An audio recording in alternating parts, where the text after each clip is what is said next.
In today's video, I'm going to teach you how to get a dependency column on Monday.com. Understanding how dependencies work is crucial for managing complex projects efficiently, as it allows you to set up task relationships and sequences directly within your workflow. Now, let's dive right into it and give your project structure a boost. Begin by navigating to Monday.com.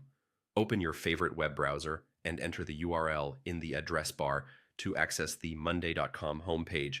Once you're there, you'll need to log in to access your workspace. At the top right corner, there's a Login button, so go ahead and click on that. If you prefer using your Google account, you can make the process seamless by clicking on the Google option on the Login page. This will prompt you to choose your Google account from the list, or if it's not listed, you can simply add it. Now that you're logged in, head over to your board. If you have multiple boards, select the specific board where you want to add the dependency column.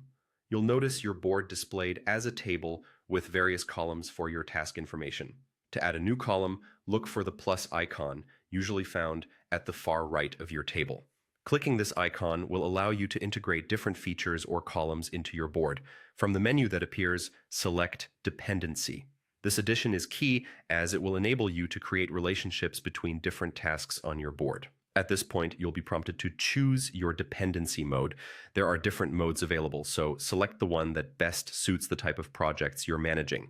This choice influences how dependencies will interact with your tasks, so consider the workflow implications. Once you've decided, click on Save to finalize this setup. Having successfully added the dependency column, it's time to put it to use.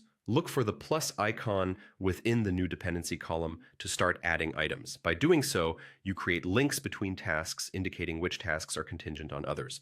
This is tremendously useful for prioritizing and scheduling, ensuring that your team knows which tasks are prerequisites for others. And there you have it, a simple yet effective way to enhance your project management on Monday.com with dependency columns. By following these steps, you'll not only streamline your workflow, but also provide your team with a clear view of task priorities and sequences. Remember, managing dependencies effectively leads to better planning and execution in your projects, keeping everything on track. Thanks for watching, and I hope you found this tutorial helpful. Don't hesitate to leave a comment if you have any questions or need further assistance. See you in the next video.